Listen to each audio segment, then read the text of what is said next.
를 축하하셨습니다. 우리도 보고 있었지만 우리도 마음으로 함께 찬양했죠. 마음 같아서는 한 곡 더 듣고 싶은데 가능합니까? 보통 이럴 때는 앵콜이라고 하는데 우리 성도님들 박수 치면서 앵콜을 다 하셨을 거라고 생각합니다. 너무 감사드리고요. 하실 때 너무 애쓰셨을 것 같아요. 그게 눈에 보입니다. 하루 종일 듣고 싶은데 또 순서상 그게 되지가 않죠. 너무 감사합니다. 주님께서는 이 찬양만 들어도 부활하신 게 확실합니다. 귀한 자리에 오셨습니다. 부활 주일입니다. 십자가의 고난을 한 주간 저희들이 말씀으로 함께하고 또 기도로 그 고난에 동참하고 오늘은 예수님께서 다시 사신 그 부활 주일로 저희들이 지켜보였습니다. 이 부활절이 우리 성도님들의 삶에도 그 능력으로 나타나기를 원합니다. 어둠이 물러가고 질병도 물러가고 성도님들의 문제가 해결되고 성도님들의 기도가 응답되는 놀라운 사건이 되실 수 있기를 축복합니다. 아멘. 성도님들의 부활은요, 우리 기독교 신앙의 핵심이에요. 십자가와 부활입니다. 많은 성도님들이 신앙생활은 이렇게 같이 하고 있는데 사실 부활에 대한 어떤 그런 믿음과 확신은 많지 않으신 분들이 또 계셔요. 왜 우리 기독교는 십자가는 알겠는데 부활이 그렇게 핵심이냐? 이유가 또 있습니다. 그래서 그 이유 때문에 우리 성도님들의 신앙의 수준을 가늠해 볼 때 우리가 어떻게 가늠을 하겠습니까? 하나님께서 하시는 건데 근데 나름대로 이론적으로라도 저희들이 좀 견주어 본다면 교회를 열심히 다니시지만 부활을 믿으시는 분, 부활을 믿지 못하시는 분 이렇게 나눌 수가 있겠죠. 거기에서 어느 정도의 신앙을 확인하기도 해요, 성도님들. 예수님에 대한 부활의 그 확신이 없다면, 믿어지지 않는다면 우리 신앙생활은 반쪽짜리 신앙생활일 수도 있습니다. 그만큼 우리 신앙생활에 있어서 중요한 게 예수 그리스도의 부활입니다. 우리는 그 믿음과 우리는 그 소망을 가지고 지금까지 우리에게 다가오는 많은 어려움과 역경을 이겨내었습니다. 앞으로도 성도님들 살아가실 때도 분명히 또 올 텐데 돈으로만, 능력으로만, 우리가 가진 권력으로만, 지식으로만 이길 수 없는 수많은 고난들이 올 거예요. 그때는 성도님들의 믿음과 성도님들이 가지고 있는 마음속의 소망을 사용하셔서 이겨야 할 어려움들이 또 있다는 거예요.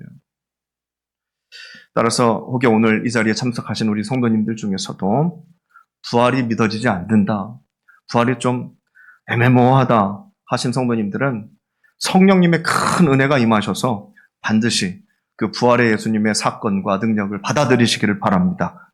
죽음을 이기신 우리 소망의 주님께서는 풍성한 삶의 은혜를, 축복을 우리 성도님들께 주실 줄 믿습니다. 아멘. 그런 마음으로 전우자로 같이 인사합시다. 예수님께서 부활하셨습니다. 이렇게 인사하겠습니다. 예수님께서 부활하셨습니다. 부활하셨습니다. 우리 때문에 죽으시고 또 사망 권세 깨뜨리려고 부활하셨어요.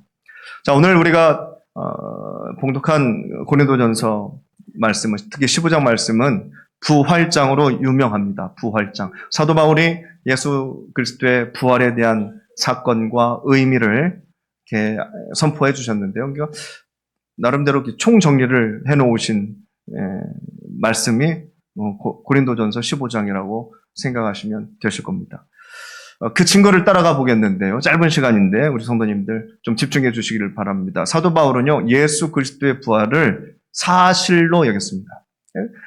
본인은 만났으니까, 다메섹 도상에서 들었으니까, 그분의 역사를 체험했으니까, 그분의 역사가 자신에게도 나타나니까 그분은 예수 그리스도는 부활하셨다, 지금 살아계신다, 역사적인 사실이다, 이걸 선포합니다.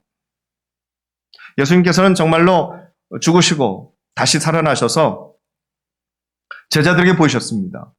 그리고 500여 형제들에게도 일시에 보이셨습니다.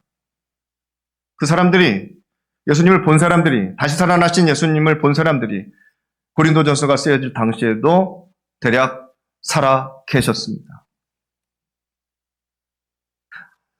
세상을 살아가다 보면은 많은 사람들이 많지는 않죠. 되게 어떠한 사건들을 보게 되는데요. 간혹 죽었다가 살아난 사람들이 있어요.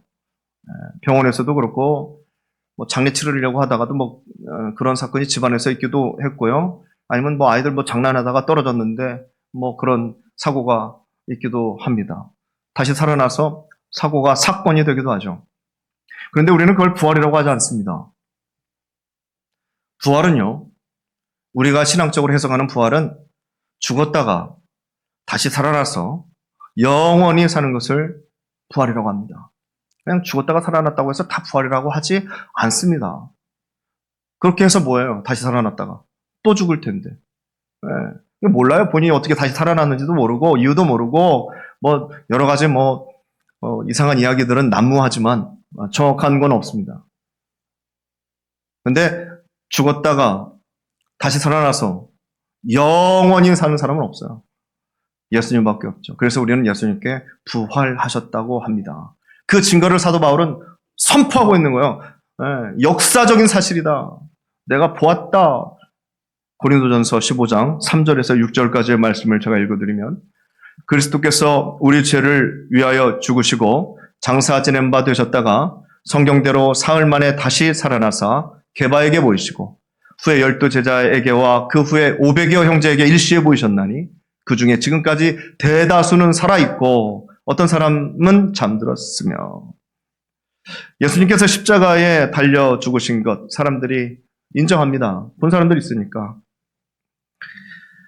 예수님께서 다시 살아났다는 것은요, 성도님들, 예수님께서 십자가에 달려 고난받으시고 죽으신 것은 다 인정합니다. 다 봤어도 그렇지만 십자가에서 달려 죽은 사람이 한두 명도 아니고, 그거는 이제 요즘으로 얘기하면 뉴스에도 다 나왔고, 기사에도 다 실렸고, 사진도 다 찍혔고, 동영상에도 다 담겼고, 옆에서 같이 죽은 강도들도 있었고, 재판 내용도 기록도 그대로 다 있고, 십자가에 달려 죽으신 거는 사실이에요. 정확한 팩트입니다. 그런데 예수님께서 다시 살아나셨다는 것, 이것은 애매합니다. 죽은 사람이 다시 살아났다. 이건 애매해요. 물론 본 사람들이 있죠. 본 사람들이 있는데, 그런데 이게 진짜 문제가 뭐냐면, 본 사람이 있고 없고의 문제가 아니에요. 그 눈으로 보고 안 보고의 문제가 아닙니다. 십자가의 사건부터 예수님을 철저하게 죽이고 예수님이라는 존재를 완전히 말살시키려고 했던 그 기득권들이, 이 부활에 대한 이야기는요, 절대 안 되는 것입니다. 예수님의 이야기가 다시 살아나서도 안 되고, 그게 진짜든 거짓말이든 간에 예수님께서는 부활하시면 안 되는 거예요. 거짓말로라도 그런 이야기가 퍼지면 안 돼요. 시체가 없어졌다는 말도 소문나면 안 돼요. 안 돼요. 아무것도 안 돼요. 예수님은 그냥 죽어야 돼요. 그리고 예수님의 이야기는 여기서 없어져야 되는 거예요. 그런데 예수님의 부활이 가짜라고 해서 어쩌다 가려지지가 않아요. 덮어지지가 않는 거예요. 결정적인 증거가 본 사람들. 그런데 그거보다 더 결정적인 증거가 제자들이 변했다는 겁니다. 예수 그리스도의 사건을 제자들이 접했잖아요. 부활의 사건을 접했잖아요. 눈으로 봤잖아요. 만져봤잖아요. 그 순간 예수님께서 하셨던 말씀들이, 이해가 되지 않았던 말씀들이 이제는 다다다다다닥 맞아지기 시작한 겁니다. 그리고 다시 살아나신 거예요. 봤는데 이건 도저히 다시 살아날 수 없는, 물과 피를 다 흘렸고 모든 뼈는 다 꺾여버렸고 말이죠. 확인 사살까지 했는데, 어떻게? 이건 말이 안 돼. 예, 말이 안 되는 거죠. 말이 안 되는 사건이 눈앞에 펼쳐졌고, 만져봤고, 말씀을 들었고, 예수님께서 가르쳐 주시니, 이제는 모든 퍼즐이 다 맞아지는 겁니다. 그래서 주님의 증거가 몸에 체화됩니다. 예전과 같이 살 수 없습니다. 예전에는 지식으로 들었는데, 이제는 지식으로만 살 수 없어요. 예수님께서 부활하셨는데, 이 두려울 게 없습니다. 그래서 그런 말씀들을 하셨구나. 사람들도 예수님의 제자들을 봐요. 십자가 앞에서 다 뿔뿔이 흩어지고 도망갔던 제자들이 말이죠. 하루아침에 이렇게 싹 180도 바뀌었으니, 죽음을 무릅쓰고 이제 예수님을 증거하고 다니니, 이것 또한 기적이다. 뭔가 있지 않느냐고요. 뭔가 있지 않겠느냐. 근데 제자들만 그런 게 아니라 예수님의 부활을 본 모든 사람들이 똑같이 증거합니다. 똑같이 증거해요. 그렇게 해서 초대교회가 시작됩니다. 예수님의 부활의 증거는요, 역사적인 자료에도 나타납니다. 예수님의 처형을 승인했던 총독 빌라도는 모든 걸 보고를 해야 됩니다. 자기가 그 나라 대통령은 아니고 자기도 대리로 그 나라를 관리하고 있었던 총독일 뿐이니까 로마에 늘 보고를 하는데 30대 청년이 그 무리의 백성의 지도자로 나타나서 하늘의 여러 가지 이야기를 전파하고 있는데 기득권들하고 마찰이 생겨가지고 결국 십자가에서 내가 제 입장에서는 죄가 없는 것 같은데 십자가에 처형을 당하게 되고 그렇게 해서라도 밀란을 잠재우게 하였습니다. 그런데 시체가 없어졌습니다. 시체가 사라졌습니다. 이런 보고가 성 소피아 성당에 아직도 보관이 되어 있다고 하는데요. 그런데 중요한 것은 이게 진짜고 가짜고를 떠났어. 그런 보고서가 중요합니까? 더 중요한 건 뭐냐면 수천 년이 지나서 그 지나는 와중에 그리고 지금도 예수님의 그 부활을 믿었기 때문에 자신의 삶을 바치고 자신의 목숨을 바쳤던 수많은 믿음의 선배들이 계셨다는 거예요. 그것뿐만이 아니라 그분들을 통해서 수많은 놀라운 기적과 이적들이 일어났다는 거예요, 성도님. 목숨은 그냥 어디 가서 그냥 확 죽어버릴 수 있죠. 그런데 그것만이 아니라 그분들의 삶을 통해서 능력이 일어나요. 그분의 삶을 통해서 기적이 일어나요. 그분들의 삶을 통해서 역사가 휘어집니다. 바뀝니다. 방향이 막 바뀌어요, 성도님들. 한 나라의 역사가 바뀐다고요. 이게 기독교 역사입니다. 예수 그리스도의 부활을 믿는 사람들이 목숨 내걸고 사역했던 그 사역의 현장마다 놀라운 일이 일어나는 거예요. 그래서 수천 년이 지났음에도 불구하고 그 증거들을 보고 기록에 남아있고 그걸 역사로 깨어가고 연구하고 수많은 박사님들이 또 석학들이 있죠. 이 부활의 사건을 우리 성도님들의 삶의 믿음의 사건들과 연관시키니까 부정할 수 없는 사실이다 하는 겁니다. 그것이 거짓이라면, 부활이 거짓이라면 이런 역사들이 일어날 수는 없다. 계산을 하는 거죠. 자, 그렇다면 여기까지는 우리도 다 알고 있는 사실인데 하나만 좀 다른 측면에서 우리가 마음에 담고 말씀을 마치겠습니다. 예수님께서는 이 땅에 우리가 이제 일반적으로 아는 사실은 부활하러 오신 건 아니잖아요. 그렇죠? 일반적으로 우리가 그냥 아는 사실은 십자가 지러 오신 거예요. 예수님께서는 우리의 죄를 대속하시러 고난받으러 오셨어요. 십자가 지시러 오셨어요. 왜요? 십자가를 지셔야만 그 모든 고난을 인간의 입장에서 다 당하셔야만 누구의 도움 없이, 하늘의 도움 없이, 기적 없이 인간의 뼈, 인간의 피, 인간의 근육으로 모든 걸 다 받아내셔야만 우리의 죄가 사해지는데 그게 십자가로 끝납니다. 네, 십자가를 통해서 성도님들의 죄가 용서되어 해결됩니다. 천국의 길이 열리는 거예요. 하나님과의 관계가 회복됩니다. 그게 십자가예요. 그리고 그 십자가의 능력이라고 하는 거예요. 그래서 우리는 복음이라고 합니다. 은혜라고 해요. 우리는 아무 노력하지 않았지만 예수 그리스도의 십자가의 고난 감당을 통해서 우리의 모든 것이 다 해결되었으니까. 그 친구가 십자가예요. 십자가면 되잖아요. 십자가 하나면 충분하잖아요. 잘 생각해 보세요, 성도님들. 잔금 치르면 되잖아요. 잔금 치르면 이제 이게 내 거 되고 우리 거 되는 거예요. 십자가로 다 치르셨잖아요. 십자가면 다 용서되잖아요. 그런데 왜 부활이 필요하냐고요? 왜 부활이 필요해요? 왜 그 부활이 옵션도 아니고 핵심이라고 말씀하시는 거예요, 도대체? 성도님들, 부활은요, 예수님 십자가 사건 다음에 꼭 필히 와야 할 필연적인 사건입니다. 반드시 와야 할 사건이에요. 십자가에서만 끝날 수 없는 사건이 부활의 사건입니다.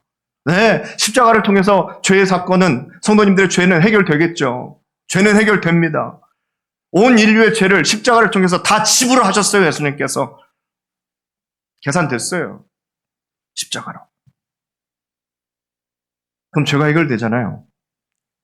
그쵸? 성도님들의 죄는 해결되셨어요. 그런데 죄에 대한 결과는 어떻게 됩니까? 내 죄는 해결됐는데 죄에 대한 결과는 어떻게 할 거예요? 이 죄에 대한 결과는 하나님이 갖고 계셔야 돼요. 마귀가 갖고 있어야 돼요. 사망의 권세를 세상이 갖고 있어야 돼요. 하나님께서 갖고 있으셔야 돼요. 제가 놀다가 잘못해가지고 옆집 중요한 것을 제가 다 망가뜨렸다고 해보세요. 그러면 저희 어머니가 와갖고 사과하겠죠. 죄송하다고. 애가 몰라서 천만직축이라 정말 좀 용서해 주세요. 죄송합니다. 죄도 하나도 없는 저희 어머니가 와서 자식의 죄를 대신 빌겠죠. 얼마나 간곡하게 비는지 그 주인 아주머니는 아유 괜찮다 이거 그럴 수도 있는 거지. 아이고 어머니가 이렇게 사정사정 하시니까 저도 마음이 약해지네요. 예. 없었던 일로 합시다. 예. 그리고 용서받고 갖다 고쳐요. 용서받았죠. 깨끗이 해결됐죠. 이 망가뜨려진 건 어떻게 된 거예요? 제가 망가뜨린 건 어떻게 할 거냐고요, 이거. 용서는 받았지만 이건 망가뜨린 그대로 있잖아요. 제가 사람을 죽였다고 해보세요. 아무리 감옥에서 몇십 년을 살고 나오고 가족들한테 유족들한테 용서는 받았다 치더라도 이 죽은 사람은 어떻게 해요? 살아날 수가 없잖아요.